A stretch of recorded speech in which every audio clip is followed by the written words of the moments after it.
सरकारमधील मंत्र्यांच्या विरोधात डोंबिवलीत शिवसेना ठाकरे गटाकडून अनोखे आंदोलन करण्यात आले। पत्ते खेळणारा मंत्री, वेटरला मारणारा बॉक्सर मंत्री यांची वेशभूषा धारण करून आंदोलन करण्यात आलं।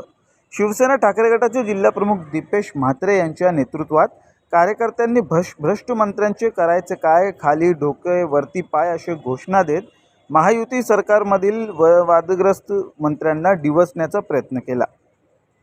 ही चड्डी बनियान गँग जी महाराष्ट्रामध्ये फिरते, सर्वसामान्यांचे प्रश्न, शेतकऱ्यांचे प्रश्न धुडकावून ही जी चड्डी बनियान गँगचा निषेध करण्यासाठी आज उद्धव बाळासाहेब ठाकरे या पक्षाकडनं पूर्ण महाराष्ट्रभरामध्ये निषेध आंदोलनं केली जात आहेत।